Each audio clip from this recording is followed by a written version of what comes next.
Vamos a intentar, antes de entrar en esta segunda sección, ir recapitulando cosas que son importantísimas y voy una vez más a marcarlas porque son de verdad vitales. Tenemos que tener una clara convicción y una clara creencia de lo que es la revelación que Dios nos ha dado a través de su santa palabra, inspirándola a santos hombres de Dios, utilizando herramientas humanas, para darnos un producto final que es las escrituras. Escrituras que son perfectas, santas, sin error, son inerrantes y que llegamos a la conclusión que esa inspiración, del griego theopneustos, el aliento de Dios, es la palabra de Dios, libre de cualquier error.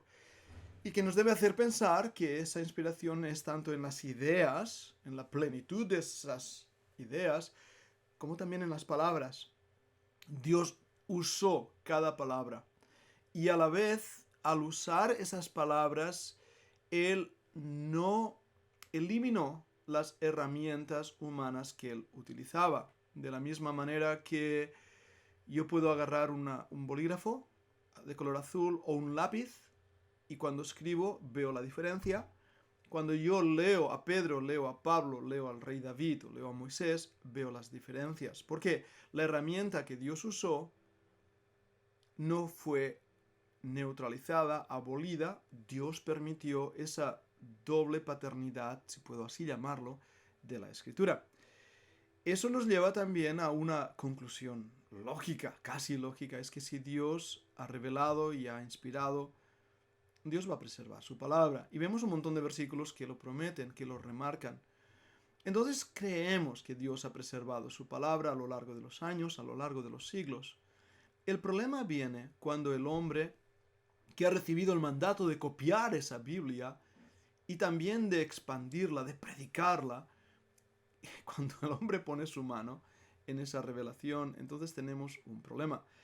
Y ya no hablamos incluso, como vamos a ver ahora, del cuando tiene que traducirla. Y se produce el efecto de lo que llamamos las traducciones bíblicas y las diferentes versiones de esas traducciones.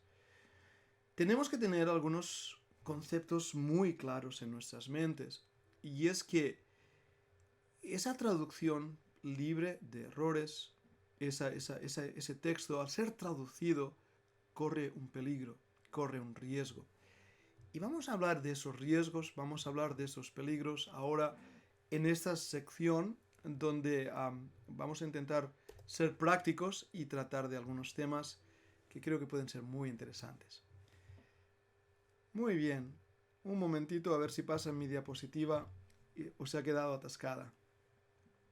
Vamos a esperar ahí un momento porque si no, no vais a poder verlo tampoco. Ahora, ahí estaba, perdonadme, vuelvo a ello. Vamos a hablar de un tema que creo que es vital y que tiene que ver justamente con la metodología de la preservación de la palabra de Dios. Es decir, nosotros hemos visto ya a lo largo de nuestra conferencia todos estos temas, pero cuando llega la traducción, y es donde voy a estar ahora, aquí, y hablo, déjame hacer esto, voy a ir rápidamente para que volvamos a esta diapositiva, ¿de acuerdo? Aquí está. Cuando hablo de los textos, de la posición textual, de los diferentes manuscritos que tengo, esto va a afectar muchísimo en mi metodología, en mi metodología. ¿Cómo voy a traducir si voy a usar una traducción literal, formal, una traducción equivalente dinámica o una traducción de paráfrasis? Esto es lo que veíamos en la clase anterior. Y ahora vamos a intentar empezar a desarrollar más esto. Y yo soy consciente, hermanos, que lo que ahora voy a hablar es un poco técnico, son tecnicismos, pero por favor estad conmigo, voy a intentar simplificarlo al máximo. Tenemos en cualquier escrito que queremos traducir varias maneras de hacerlo. Por ejemplo, las obras de Shakespeare o de Cervantes. Cuando yo quiero traducirlas, yo puedo usar palabra por palabra o puedo hacer una libre interpretación del texto y utilizar mis propias palabras. Cuando los traductores de Cervantes, El Quijote, por ejemplo, yo tengo en mi biblioteca una versión antigua, una versión de idioma contemporáneo y una versión escrita para niños del Quijote de Cervantes. Entonces, en esas traducciones se han utilizado, en esas, no traducciones, sino publicaciones, diferentes cambios textuales. Ahora, es un libro secular, es un libro que realmente no me importa mucho cómo se realice, pero cuando yo creo en la inspiración verbal y plenaria, entonces debo ir con muchísimo cuidado. Y según el método que utilice para traducir, el resultado será uno u otro. Y es ahí donde debo ahora determinar qué método voy a usar. En mi opinión, el método mejor de utilización en las traducciones bíblicas es lo que llamamos equivalencia formal o literal. ¿Qué quiere decir esto? Bien, la equivalencia formal o literal implica que cada palabra es traducida por otra palabra igual, con el mismo significado, desde su lengua original a su lengua de volcado, a su traducción. Antes mencionaba la palabra en griego huios, hijo. Huios es una de las palabras determinantes para, incluso se puede traducir como niño en algunos contextos, pero en ese contexto es un niño hijo, así que lo traduzco al castellano como hijo, palabra por palabra. Según esta teoría, el intérprete intenta traducir cada palabra del lenguaje original a su idioma y procura preservar todo lo posible la estructura de la oración y la sintaxis original. Esto es muy importante y complejo. ¿Por qué? Porque cuando hablo de palabra por palabra, me refiero incluso a que si uso un verbo, yo voy a usar verbo en griego y lo voy a usar un verbo en castellano. Si en griego aparece un sustantivo, yo voy a usar un sustantivo en castellano. Si utiliza un pronombre, un determinante, yo voy a hacer lo mismo. Ahora, la estructura y el orden de esas palabras no son lo mismo en el griego que en el castellano. Ahora, el castellano como lengua romance me permite a veces girar las palabras y ponerlas al principio, al final, o delante o detrás del verbo. El griego no es mucho más cuadrado, más específico. Y hay ciertas reglas gramaticales de sintaxis. Esto es muy complicado. Hay ciertas reglas que si yo las toco, estoy incluso tocando el sentido del texto. Hay una regla que me habla de que dos sustantivos, cuando van unidos con la partícula kai, se refieren al mismo sujeto, por así decirlo. Entonces, esos dos sustantivos o adjetivos se refieren al mismo sujeto y no puedo romper ese acordeón de palabras que aparecen.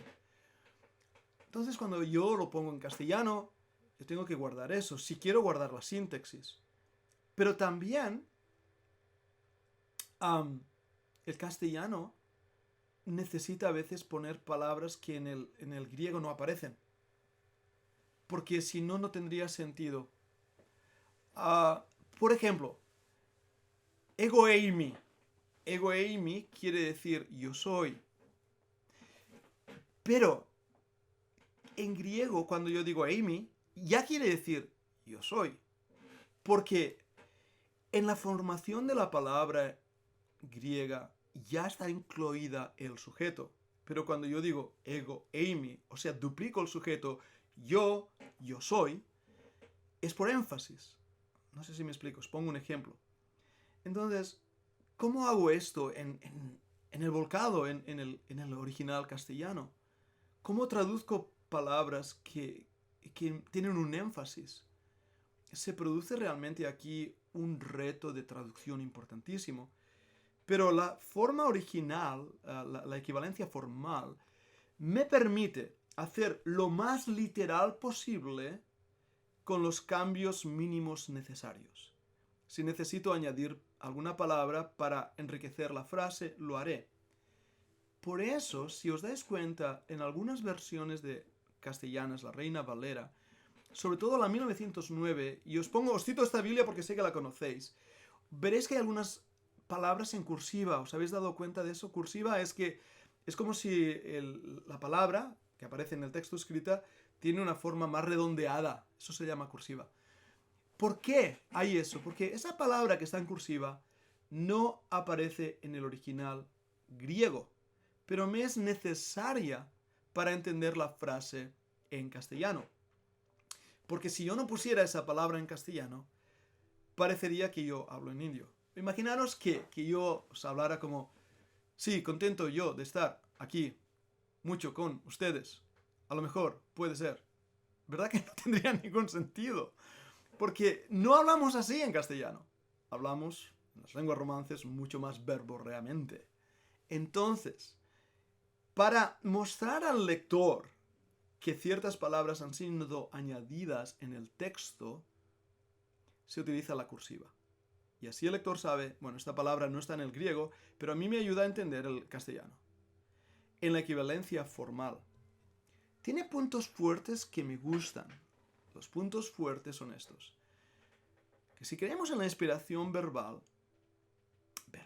cada palabra de la Biblia en el original griego, esto debería ser el método escogido, por excelencia.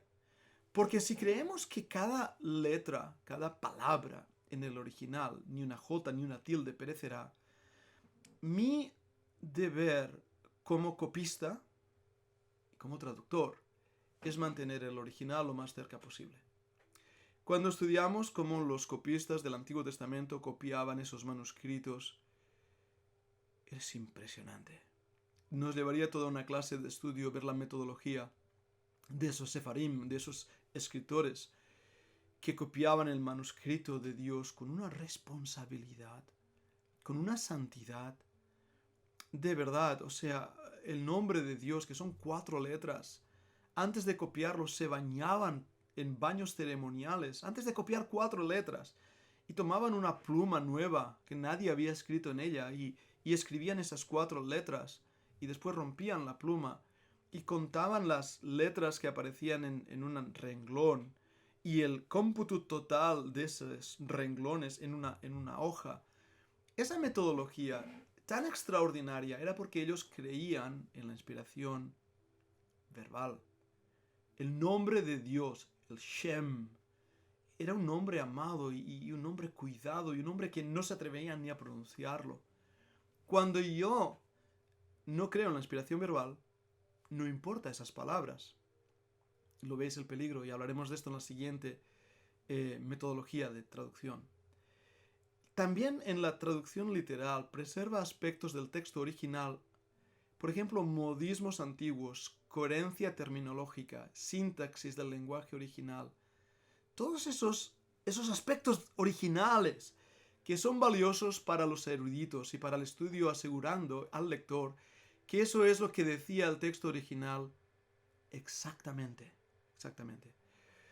Y esto también es muy importante a la hora de estudiar teología bíblica.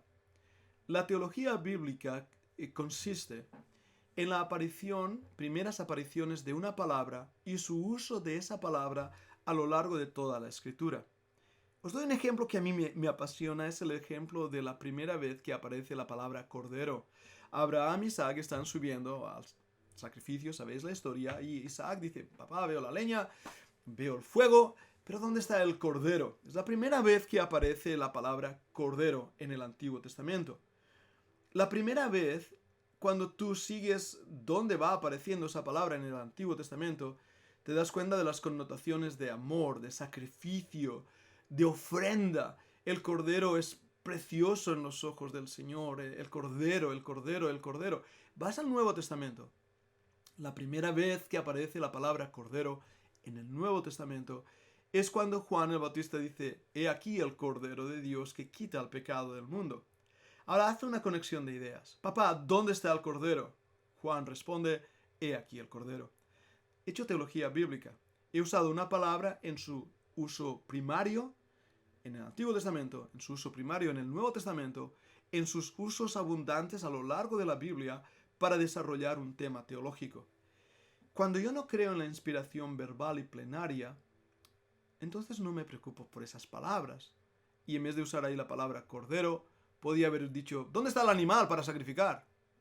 ya habría perdido todo el significado teológico de esa palabra. Y fijaros que estoy usando cordero. Ya no hablemos cuando hablamos de términos que tienen que ver en la redención, en la deidad de Cristo, etcétera, etcétera. Por lo tanto, eso me ayuda.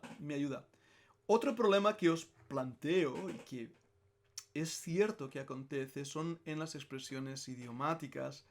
Y yo estoy aquí hablando ahora también en personas que teóricamente nos entendemos, ¿verdad que sí? Porque cuando yo hablo castellano, las palabras de Castilla, conocéis. Pero cuando empezáis a hablar de enchiladas y de tacos y empezáis a hablar de cosas que yo no he escuchado en mi vida, y estoy bromeando, poniendo un ejemplo, digo, ¿y esto qué es? Pasa lo mismo con ciertas palabras que aparecen en los manuscritos griegos y que han dejado de ser usadas en nuestra sociedad y contexto. Por lo tanto, es necesario recuperar el sentido de esas palabras. Y eso a veces no es fácil. Un ejemplo que os ponía es cuando el Señor en la oración dice, danos hoy nuestro pan diario. Y nuestro pan diario no es lo que aparece en el original griego. Lo que aparece en el original griego es nuestra lista de compras, la palabra utilizada.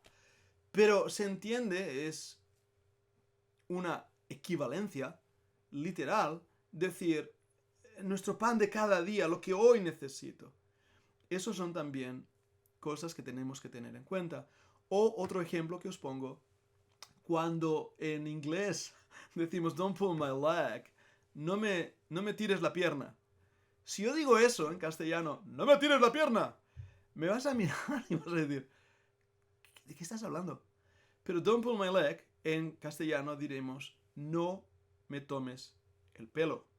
Son dos expresiones que yo no puedo traducir literalmente de un idioma a otro idioma porque no tendrá sentido, pero puedo buscar lo que equivale. En ese aspecto, yo estoy haciendo aquí una equivalencia, pero no estoy cambiando el sentido del texto o utilizando algo que no tiene nada que ver con la idea.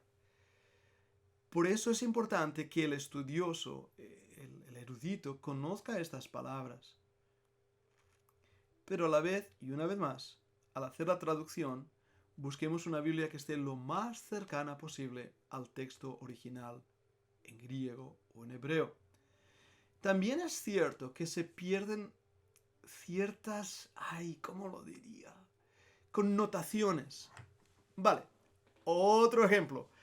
Estoy con hambre hoy, ¿eh? Yo digo, me he enchilado. Y cuando yo digo me he enchilado, yo estoy pensando en mi mente, y no quiero equivocarme, que es tan picoso, la cosa es tan picosa que, ¿verdad? Que pica. Yo estoy diciendo eso y vosotros en México tenéis una connotación de cultura, de sociedad, de comida. Sabes cómo gusta un taco, ¿verdad que sí? Bien, ¿cómo le explicas eso a un inglés? Imaginaros. Espero que no haya ningún americano aquí escuchándome. ¿Cómo a un yankee que no ha probado un taco en su vida le hablas lo bueno que está un taco? Bueno, ahora intenta explicárselo en su idioma en inglés. Eso es lo que nos encontramos a veces en las traducciones. No es tan sencillo como parece y tienes que volcar el idioma. Y sí que es cierto que se pierde un poco de sabor de lo que el original quiere decir. Os pongo un ejemplo que me gusta. ¿Recordáis en Génesis capítulo 6, en el diluvio, cuando Dios ve que la maldad de los hombres ha crecido en la tierra y Él baja? Es lo que dice el texto en hebreo, dice que Él bajó. Ahora, la palabra que aparece ahí, que Él bajó, es un término jurídico que quiere decir que un abogado ha bajado, ha ido a un lugar, a una escena del crimen. Y este abogado que ha bajado a la escena del crimen está recopilando pruebas de identidad del crimen realizado. Esa es la palabra, es muy, muy técnica. Pero en castellano simplemente bajó Dios. Perdemos esas connotaciones, perdemos ese sabor. Es cierto, porque es una traducción. Y las traducciones no son inspiradas, son guiadas. Pero no por ello deja de perder el sentido literal de la palabra. Porque la palabra que aparece en hebreo es bajó. Por lo tanto pongo bajó. pero sé que el término tiene una connotación. Mira, otro ejemplo que os menciono, y aquellos que os gusta el griego os invito a hacerlo, en Lucas o en libro de Hechos. Recordad que Lucas es el médico amado. Él cuando habla utiliza terminología médica de su tiempo y utiliza vocablos en griego que tienen que ver con la medicina. Esto no lo hacen los otros evangelistas. Pero yo cuando traduzco, por ejemplo, en Hechos capítulo 28, que el barco estaba a punto de hundirse y que entonces remendaron, es la idea de un hueso roto que está siendo enmendado. Pero ¿cómo lo traduzco eso? Lo remendaron o remendaron las redes, ¿no? Esas son cositas que lo vemos también en la dificultad de la traducción. Ahora, otro de los puntos fuertes que sí tiene esta equivalencia literal es que permite al lector rastrear a lo largo de la traducción los elementos formales del texto en su lenguaje original. Es lo que antes os decía de la idea del sacrificio del cordero. Podemos rastrearlo a lo largo de toda la traducción. ¿Cómo se usa esta palabra? ¿Cómo se usa? ¿Cómo se traduce? Y esto es importantísimo, sobre todo en enseñanzas teológicas y en doctrinas. Cómo la palabra justificación es usada, cómo la palabra redención es usada, cómo la palabra arrepentimiento, ¿no? Metanoia, cambio de mente es usada. Esto no lo podemos hacer en una paráfrasis. Tenemos que tener una traducción literal para ver el contexto y el uso de las palabras literalmente en el original y cómo trasladar eso a la traducción. Ahora, vamos a hablar de otra metodología. Se llama equivalencia dinámica. La equivalencia dinámica también se le conoce como equivalencia funcional o idea por idea. Ya te lo dice, aquí mismo ya te dice lo que están haciendo.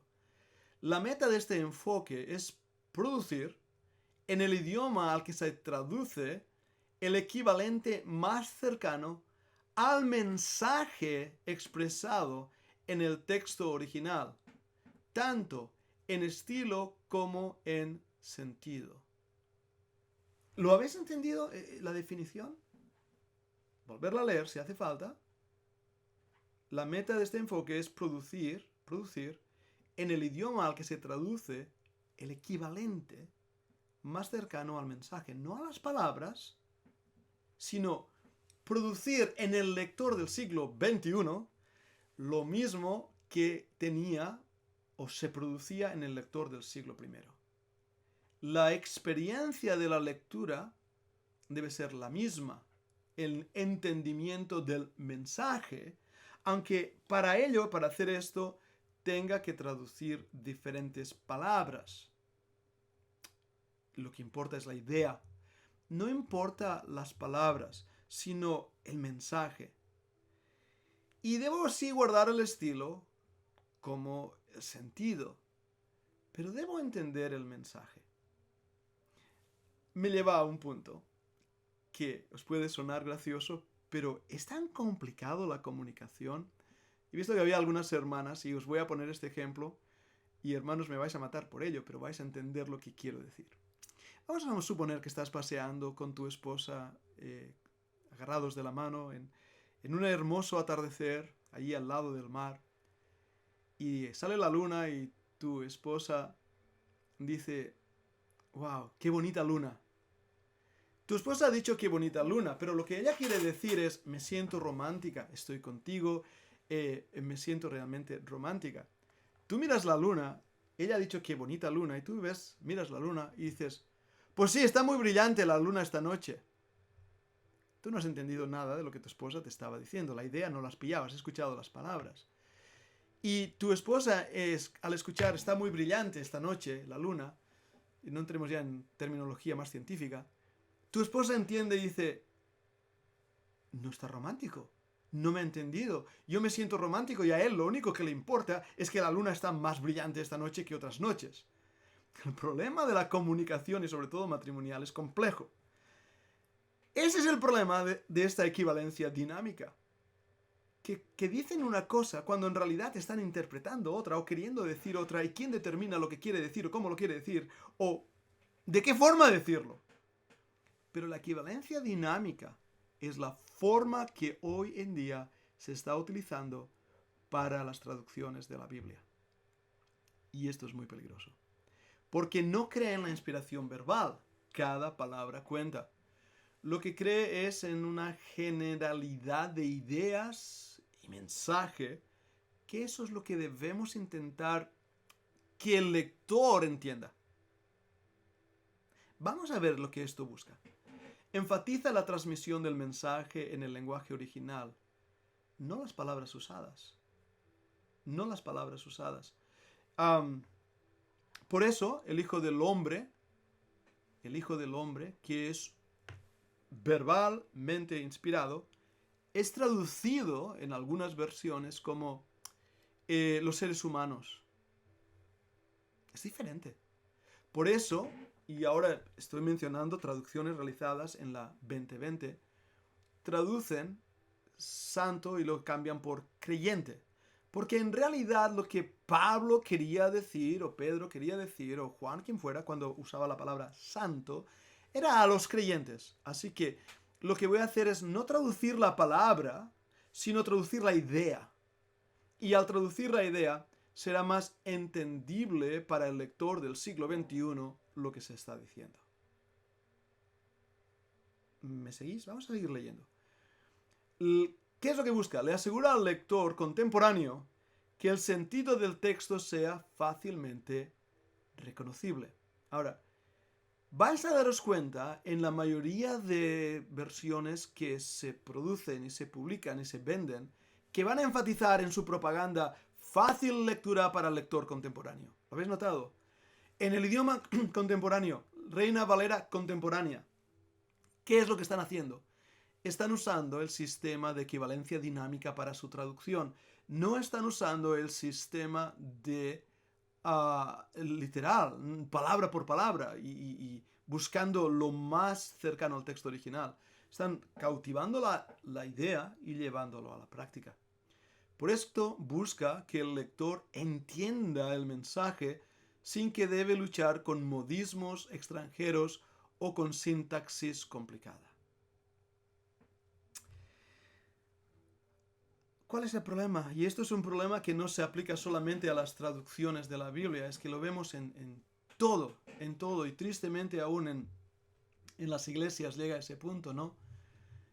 De buscar la simplicidad de todo y el hombre se vuelve simple.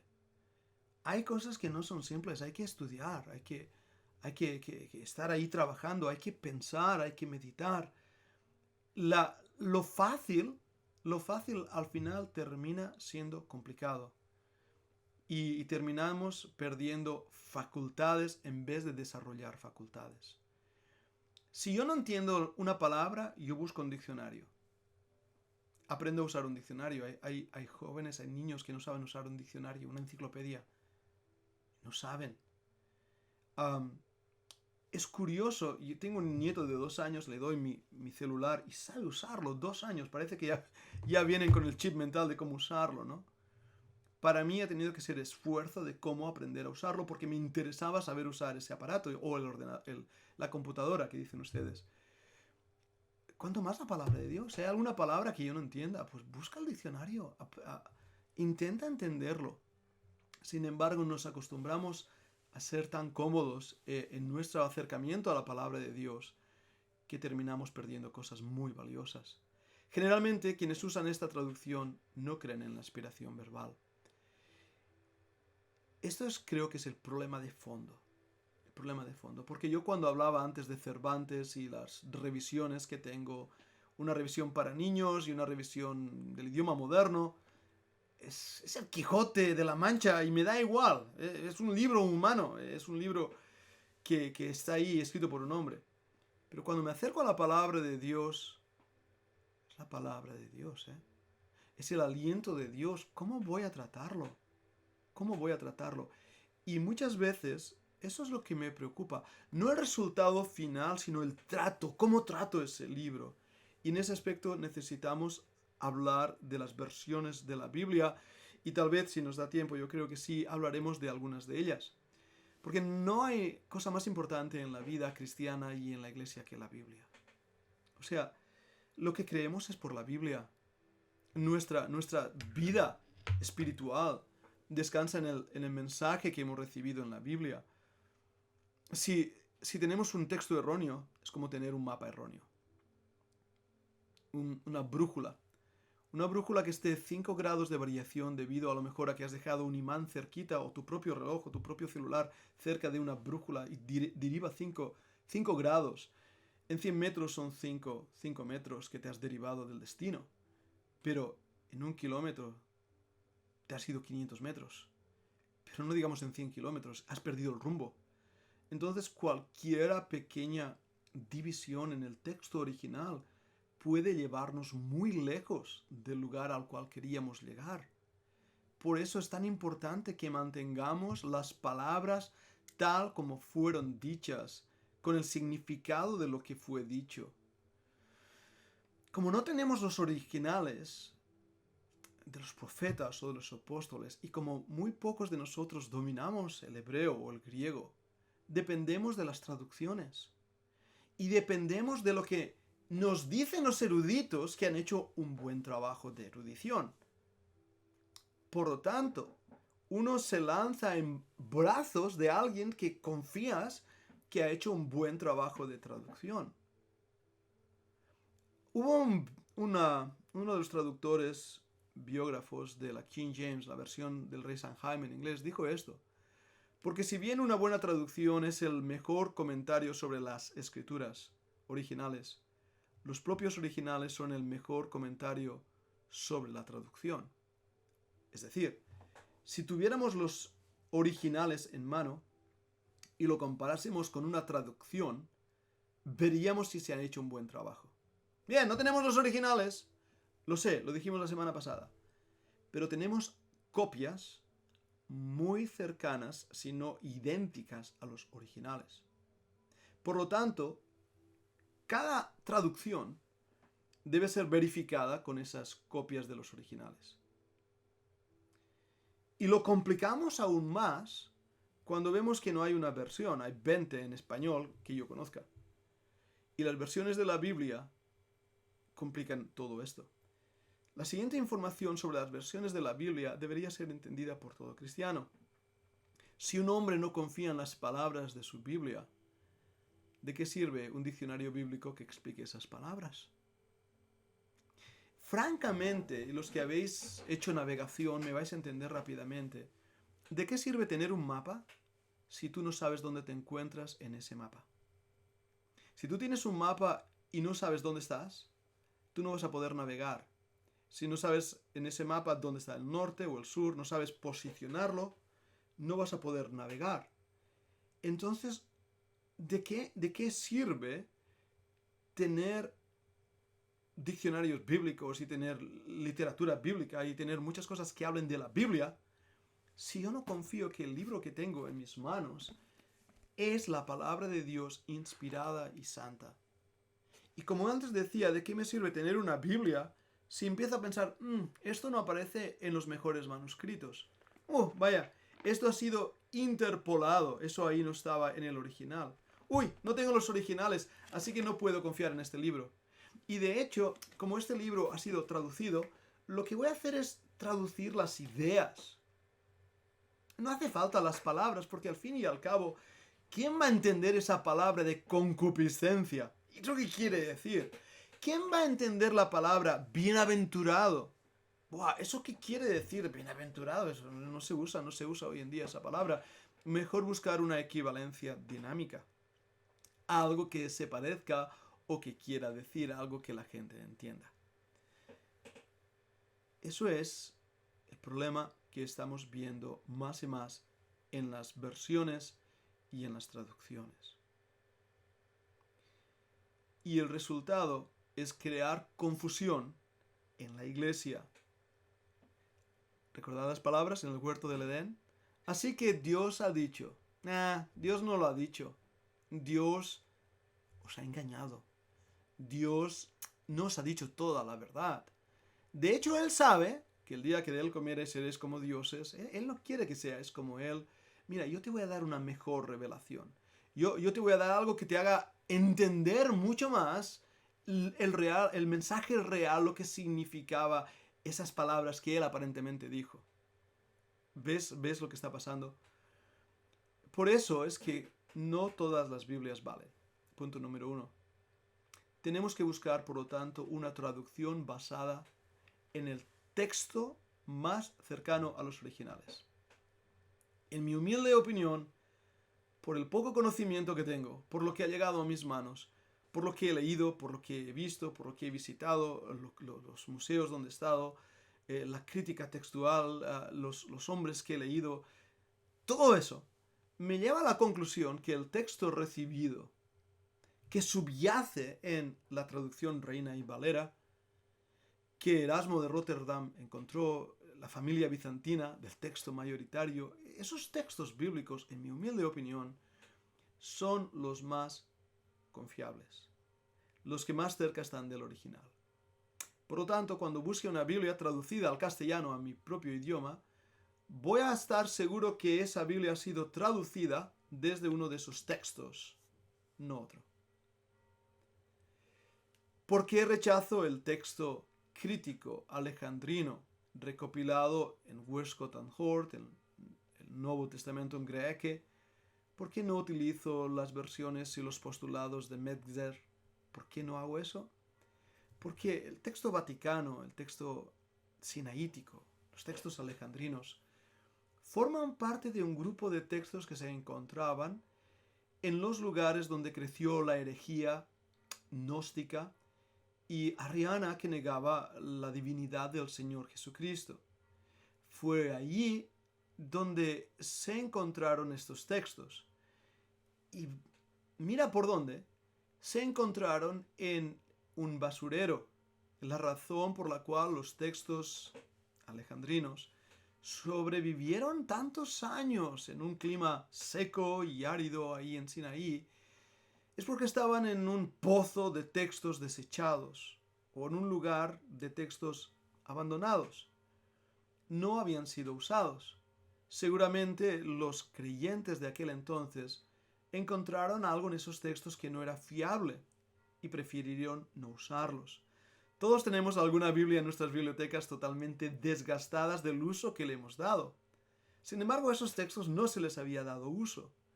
Aún más, cuando hago una investigación de esos textos, descubro que palabras clave, versículos importantísimos, han sido sacados. No están ahí. Mencionábamos Primera de Juan, por ejemplo, ¿verdad? Es un buen ejemplo. La versión corta del Evangelio de Marcos es otro de los ejemplos. O expresiones que hablan de la deidad del Señor Jesucristo, nuestro Dios y Salvador Jesucristo. Por lo tanto, esos textos ya me entran en sospecha. Y, en mi humilde opinión, después de haber averiguado todo lo que he podido sobre ellos, me hace rechazar esos documentos como documentos no fiables de las traducciones de la palabra de Dios y de las copias de la palabra de Dios. Sí, lo sé, los eruditos van a pelearse en base a esto. Y de hecho, aún para rizar más el rizo, y no quiero alargarme mucho de este tema, algunos van a empezar a defender lo que llaman el documento Q. ¿El documento Q? ¿Qué es eso? Es el documento ficticio de la recopilación de los textos que nos hace pensar que hubo un texto, el documento Q, del cual ha fluido todos los demás textos. Ese documento Q era realmente la primera copia del original. Yo creo en la preservación de la escritura. Por lo tanto, un texto imaginativo como el documento Q no me sirve. Creo que el texto de la palabra de Dios ha sido preservado a través de un manuscrito, una familia textual, la familia textual del cual procede el texto de Erasmo de Rotterdam y los otros manuscritos. Bien, un detalle. Sé que los textos de Erasmo de Rotterdam sugirieron 5 o 6 revisiones. Está bien. Siempre pensad como estudiosos de la palabra que la comparativa textual es una función del estudiante y debemos hacerla porque nos ha tocado a nosotros, como humanos, la responsabilidad de copiar y preservar el texto. Por lo tanto, forma parte de nuestra responsabilidad.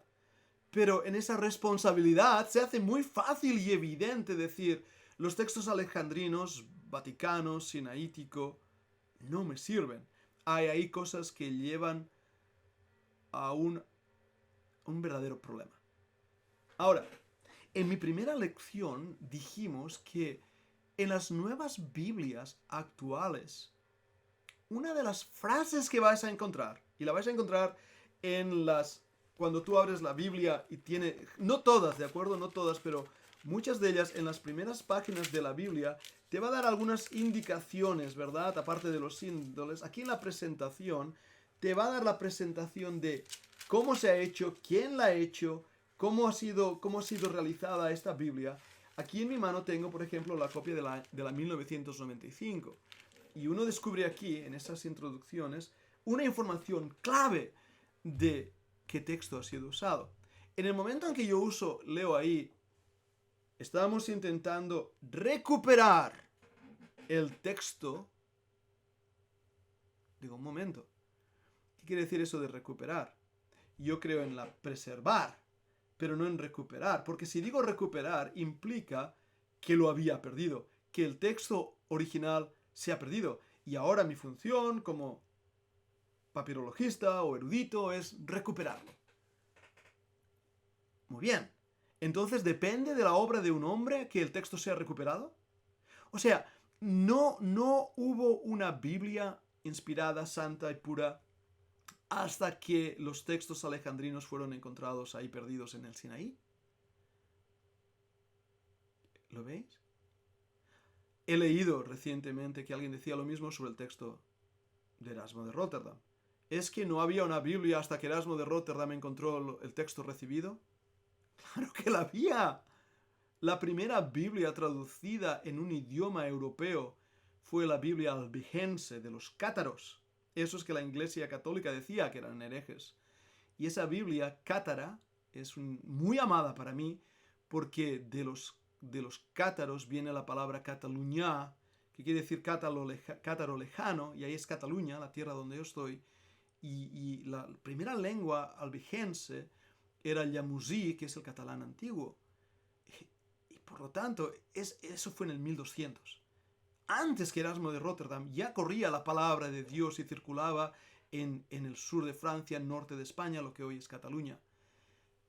Por lo tanto, creemos que Dios ha preservado su palabra. Y nos aferramos a ello y creemos confiadamente que Dios, en su soberana voluntad, usó los manuscritos conocidos como el texto recibido. Otro de los puntos que debo hablar, y lo estáis viendo ahí en pantalla, ahora en color azul, es una traducción basada en el método de traducción formal. Cuando yo leo las introducciones y tengo aquí, por ejemplo, la nueva versión internacional, ¿verdad que sí? Basada en el texto alejandrino, texto crítico, y basada en la traducción no formal, sino, como he estado hablando, de la equivalencia dinámica. No importan las palabras, importan las ideas. Y lo mismo puedo hablar aquí de otras muchas Biblias que, ya digo, tendría que hablar una por una, pero que uno va descubriendo rápidamente que lo que hay detrás de estas versiones es esa equivalencia dinámica donde no importan las palabras, importan las ideas. Entonces yo prefiero no usar estas Biblias. ¿Por qué? Porque no son fieles al texto original. Y están utilizando un texto corrupto. Mira qué palabra he usado. La palabra corrupto, cuando lo usamos textualmente, no es sinónimo de podrido, ¿de acuerdo? Un texto corrupto quiere decir que algo en ese texto ha sido sacado o introducido haciendo variaciones de lo que había sido original. Por lo tanto, no es un texto fiable. Y de esta manera, si uso una traducción equitativa, no formal, estoy usando un texto corrupto. Y yo no quiero esos textos corruptos. Quiero lo más cercano al original. Otro punto es una traducción rica en el lenguaje y la gramática. Por eso yo estoy muy en contra de las paráfrasis. Muy en contra. ¿Por qué?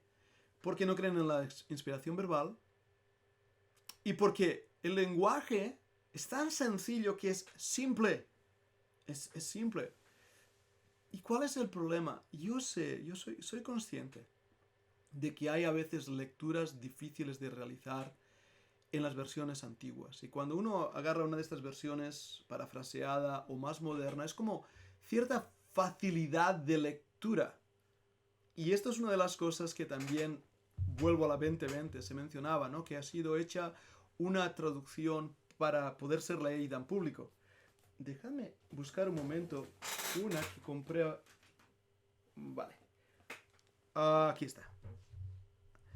Una traducción leída en público. No sé si la vais a ver ahí. Ecobiblia.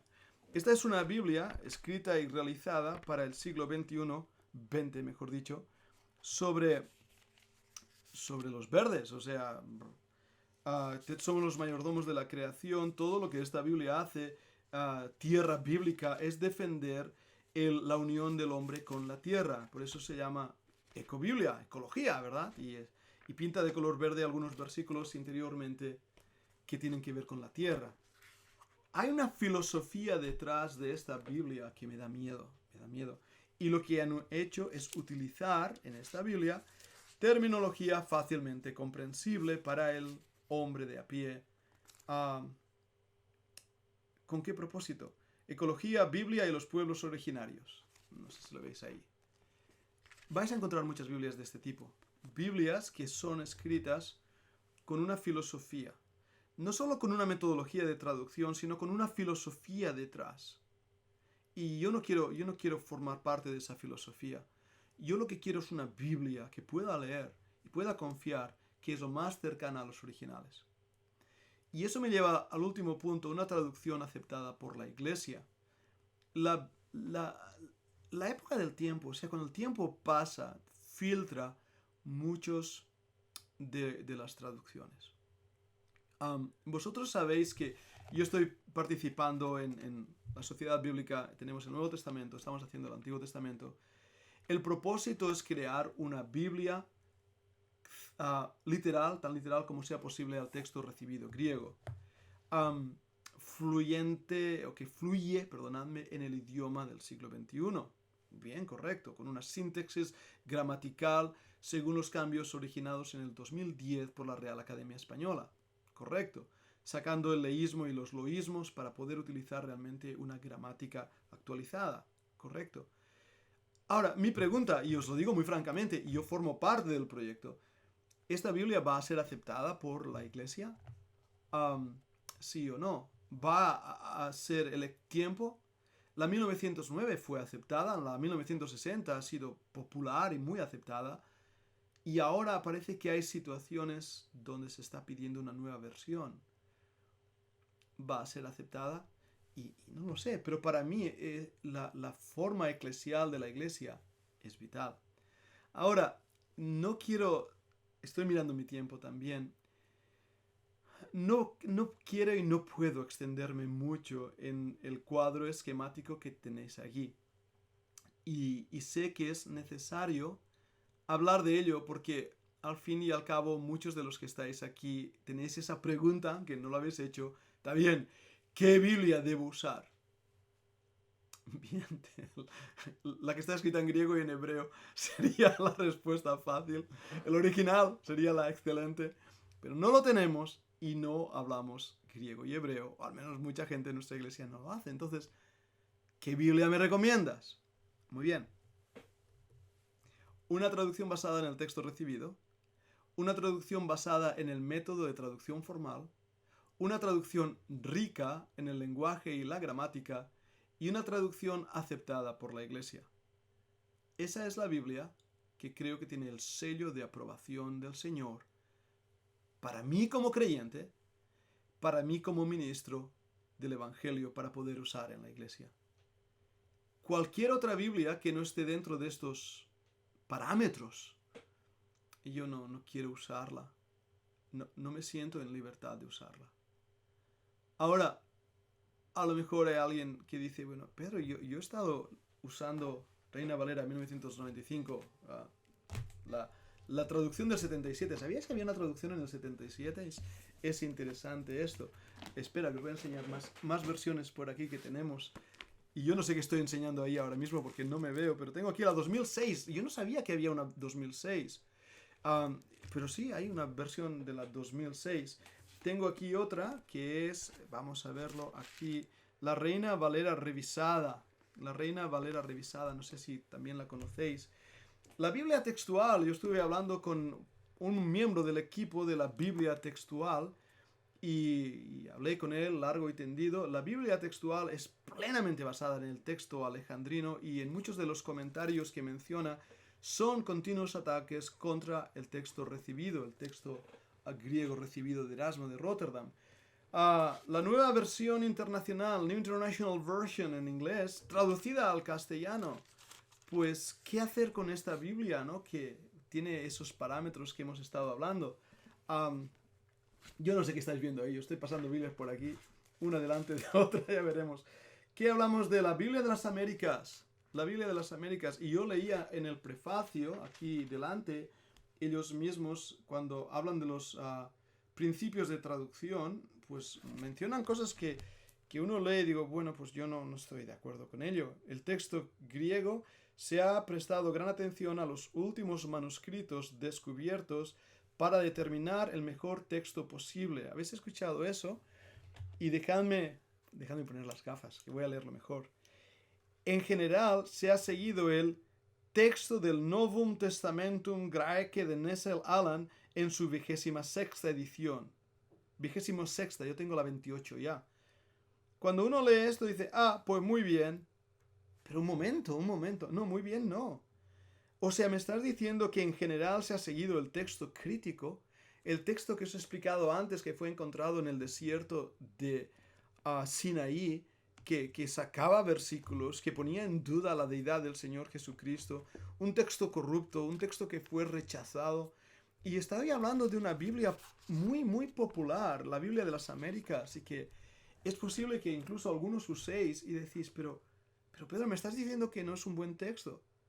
Pues sí, hermano, te estoy diciendo que no es un buen texto para la utilización, porque no sigue el texto de la familia bizantina.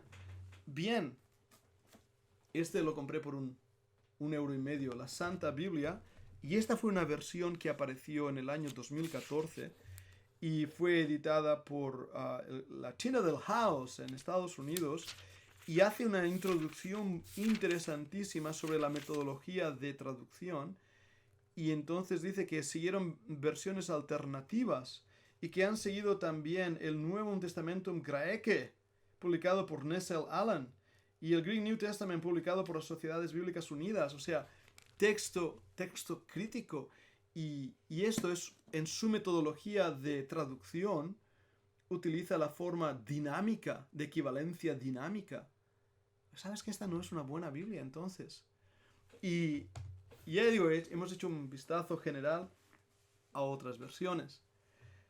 Entonces, espero que esto os esté ayudando a entender la complejidad de escoger una Biblia. Ahora, he hecho una lista pequeña aquí de las Biblias Reina Valera que creo que están basadas en el texto recibido, en el TR, como lo conocemos. Por supuesto, Casidoro de Reina en 1569 y también Cipriano de Valera en el año 1602. Fijaros que he puesto la Vulgata, y se ha de decir, hice un vídeo específico sobre la Vulgata. El problema de la Vulgata fue cuando la Iglesia Católica reconoció que este era el texto sagrado por excelencia y que tenía cualquiera que atacaba ese texto sagrado por excelencia se metía en un problema con la Inquisición. Es lo que le pasó a Tyndale en su traducción a Wycliffe, perdonadme, no a Tyndale, a Wycliffe. Es lo que le pasó. Pero Casidoro de Reina utilizó la Vulgata e incluso introdujo los libros apócrifos a su traducción para que fuera aceptada por la Iglesia Católica. Fue un movimiento más para ser políticamente correcto, por así decirlo. Cipriano de Valera, 1602, hace lo mismo. Y Encinas, las traducciones del Nuevo Testamento de Encinas también las deberíamos mencionar aquí, aunque como veis, no son ni tan conocidas ni tan populares, pero Encinas hizo un trabajo extraordinario en la traducción de algunas porciones bíblicas. En el año 1865 se hace una versión que ha sido recuperada por algunos grupos minoritarios dentro de las iglesias fundamentales de Sudamérica y Estados Unidos, 1865. Ahora, yo entiendo, una vez más, y soy sincero, y al ser sincero a lo mejor meto la pata, pero voy a hacerlo. Ellos están intentando buscar una Biblia lo más cercana al original y lo más fiable. Pero ¿cuál es el problema de utilizar versiones como la 1569, 1602 o 1865? Esta Biblia que tengo aquí en la mano. Que el castellano es tan antiguo que parece que te vas al siglo de oro y estás traduciendo o estás leyendo cosas que son difíciles de entender, muy difíciles. Porque el idioma es vivo, el idioma cambia, el idioma se mueve y lo hablamos el otro día. Por eso es que de tanto en tanto tiene que haber una revisión gramatical y de terminología que ha quedado anticuada. Mi problema personal es de cuanto en cuanto, porque escuchaba a un defensor de la Sociedad Bíblica Unida que decía que tenía que ser cada 20 años, o sea, cada 20 años una Biblia nueva. Es lo que han estado haciendo, por eso tengo aquí 19 copias de la Reina Valera. Y 19 copias, unas de las cuales tiene la traducción, como antes os decía, que es dinámica, y otras más fieles al texto original. La 1909 revisión, es una revisión, la 1909, y esta sí traduce el texto recibido. Ahora, yo os comentaba de la 1909 como hay situaciones gramaticales totalmente ya arcaicas y anticuadas. Yo me convertí con la 1909, amo la 1909, aunque en la iglesia uso la 60. Es interesante porque yo el otro día mencionaba, y espero no decir ninguna palabra fea, cuando dice la 1909 la Virgen parió, esa palabra mira como, ay, mejor dar a luz, ¿no? 1960 traduce dar a luz. Bueno, hoy en día aquí en España, y sabéis que los españoles son más mal hablados, si venís a España os vais a dar cuenta, los españoles somos más mal hablados, pero la idea de parir se ha convertido otra vez en algo normal. La gente dice, sí, ha ido a parir, queriendo decir ha ido a tener un bebé. Entonces vuelven algunas palabras de uso arcaico a ser conocidas hoy. Y yo entiendo la 1909, creo que cualquier persona entiende la 1909. Pero debido a esas cositas, yo prefiero utilizar la 1960. La 1960, me da mucha pena decir eso. La 1960 como traducción tiene algunos puntos débiles. Mira cómo estoy midiendo mis palabras, ¿eh? Mira cómo estoy midiendo mis palabras. Tiene algunos puntos que yo hubiera mejorado o hecho diferente. Por eso me gusta más, haciendo propaganda otra vez, la versión que estamos ahora realizando. Porque hubieron algunas cosas que pusieron sospecha. Entre ellos el equipo de traducción de la 1960. Hay una tendencia hacia los manuscritos críticos. La hay, no puedo negarlo y no sería leal a la historia. Pero, no voy a atacar a la 1960. He escuchado ataques, sobre todo de los Ruthmanitas, que son una vergüenza. Estamos hablando de la palabra de Dios. Cualquier traducción tiene sus puntos débiles y mejorables. Pero la 1960 creo que es confiable. Ahora, para corregir los puntos débiles de la 1960, salido a la luz varias Biblias, entre ellas la purificada. La purificada. Imaginaros el nombre, Reina Valera purificada.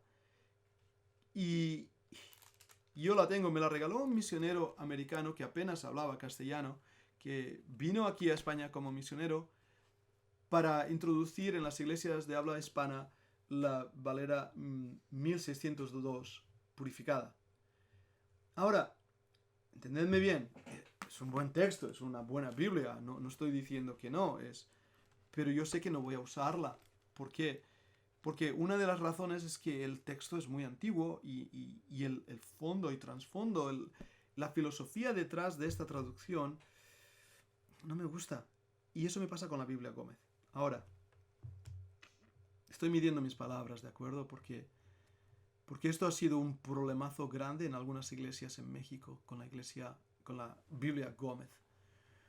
Y hay un libro por ahí que se titula La mejor Biblia traducida en castellano, Gómez. La idea proviene de que los españoles hispanohablantes no teníamos la Biblia inspirada, porque tanto Casidoro de Reina, Encinas, todos los demás eran católicos. La 1960 es católica. Por lo tanto, necesitábamos una Biblia traducida desde la versión inspirada de Gómez. Digo de Gómez, de la King James, de inglés. Y lo que hizo Gómez fue agarrar la King James y traducirla al castellano.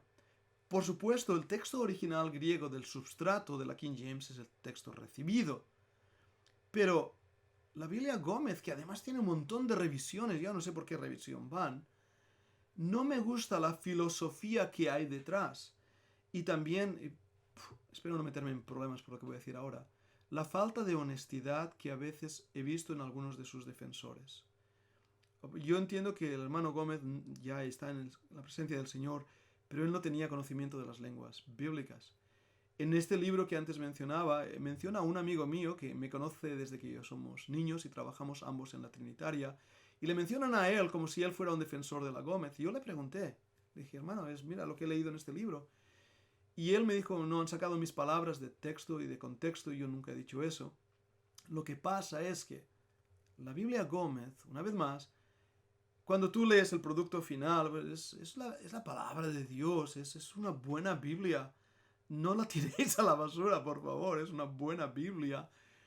Pero la filosofía que hay detrás, a mí no me gusta. Por eso es que no la uso. Por eso es que no la uso.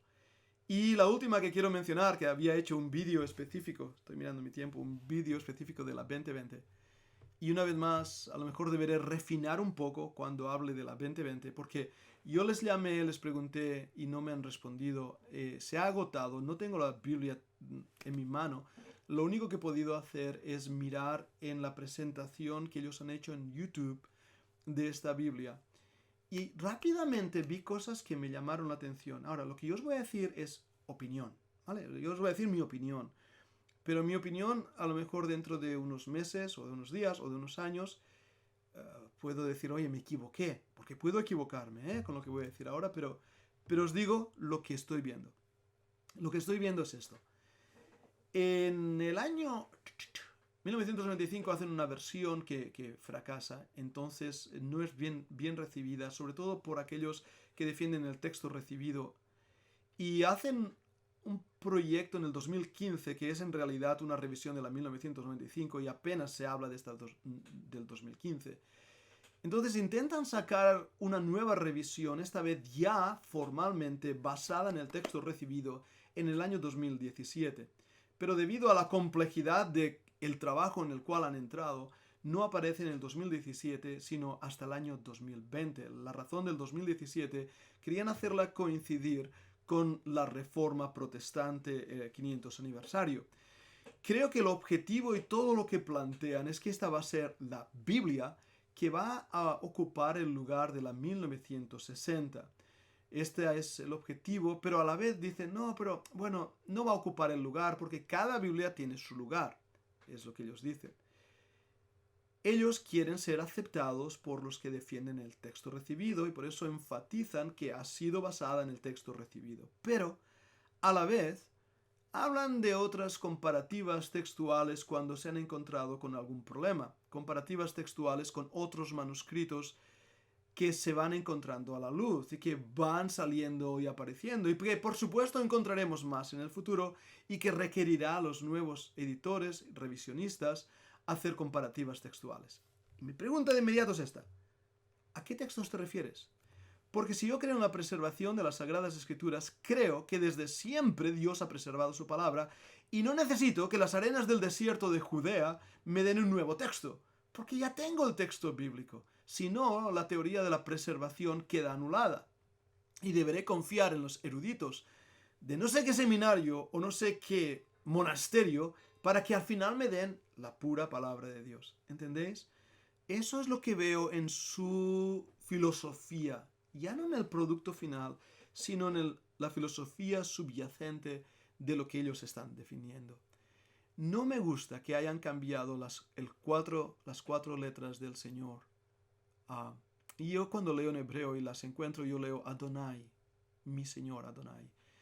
No digo Yahweh, que puede ser latinizado a Yahvé o a Jehová. Latinizado. Pero si el texto masorético mantuvo esas 4 letras, ¿por qué de sacarlas yo? ¿Por qué? No lo entiendo.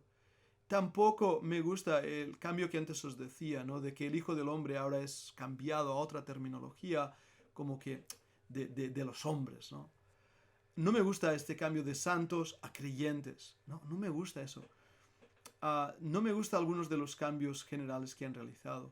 Aunque sigue siendo el texto recibido y sigue siendo bastante confiable. ¿Quiere decir que la voy a tirar a la basura? No, porque tiene cosas que me gustan, es la palabra del Señor, pero que sí me pone muchos signos de interrogación al hablar de estos textos. He querido con este cuadro esquemático y a través de estas Biblias presentaros algunas cosas superficialmente, porque ya digo que esto sería para hablar horas y horas y más horas. Y más horas, y más horas.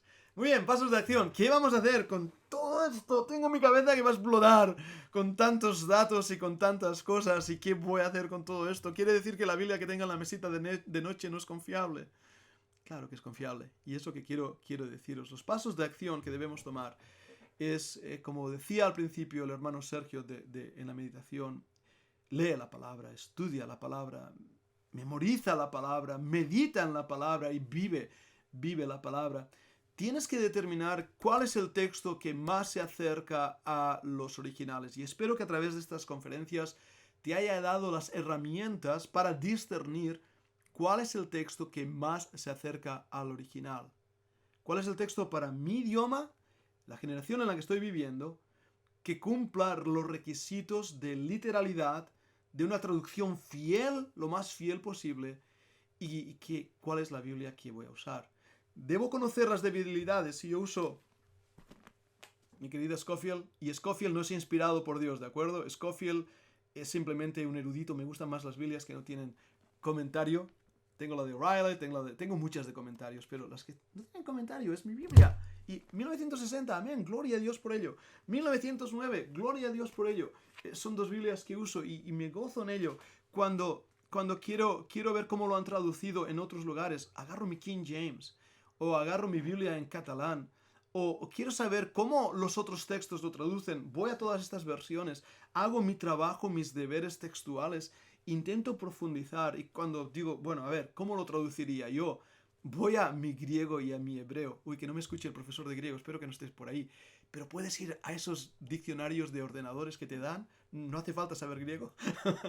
Ves ahí y lo miras y puedes entender. Esas son herramientas.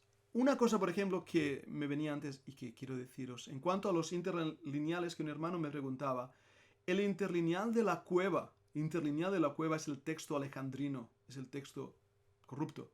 Busca otros que no sean del texto corrupto. La mayoría están en inglés. No conozco en castellano otros que no sean. El texto recibido, el texto receptus, no conozco. A lo mejor alguien por ahí conoce. En inglés lo conozco, pero no conozco ningún interlineal del texto recibido. Y esos son los pasos de acción. Bien, esto es lo que yo haría si estuviera dándoos una clase. Escribir en un minuto lo que has aprendido. Y ahora os tocaría a vosotros escribir en un minuto qué habéis aprendido. El tiempo empieza ya. Tenéis un minuto para escribir estas cosas. Creo en la eterna palabra de Dios. Inspirada. Preservada. Y lo estáis escribiendo, ¿verdad? Confío en la palabra de Dios. Eso es lo que hemos aprendido. Vamos a profundizar por eso. Me gustaría invitaros a que leyerais el dossier que os acompaña a este estudio. Es denso, es largo, son 225 páginas.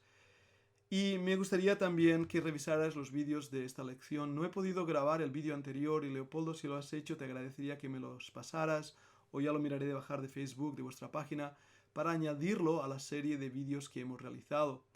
También adquiere los libros que hemos mencionado o aconsejado, profundizar. Adquiere Biblias de diferentes versiones, haz una comparativa, no seas perezoso, no te dé pereza, trabaja el texto. Haz una lista de las preguntas que tengas para nuestra próxima clase o encuentro en un webinar. Si hay preguntas que yo ahora mismo no puedo responder porque no me acuerdo, yo no soy una enciclopedia, de verdad que no. Y pobrecito de mí, cada vez me acuerdo menos de lo que olvido. ¿Qué he dicho? Entonces vale más simplemente eso, investigar. Pero sobre todo aplicar lo aprendido. Cuando digo aplicar lo aprendido es que oremos, que Dios nos dé más amor por su palabra, por su libro, que compartamos la Biblia. Satanás nos está entreteniendo tanto en ¿cuál es el texto? ¿Qué ha dicho Dios? ¿Cuál es la palabra? Y vamos a compartirla, vamos a llamar puertas y ir a las plazas y desde los balcones compartir la palabra de Dios. Cuando era pequeñajo a mí me llamaban Biblia con patas. Pues amén, aleluya, gloria a Dios que era una Biblia con patas. Y eso es lo que yo tengo que ser, una Biblia con patas. Ofrenda para que se produzcan más Biblias, para que la Biblia corra de verdad. No hagamos negocio con la Biblia. Una de las razones, sinceramente os lo digo, que hay tantas versiones o revisiones es por puro razón económica. Ganar dinero con esas versiones.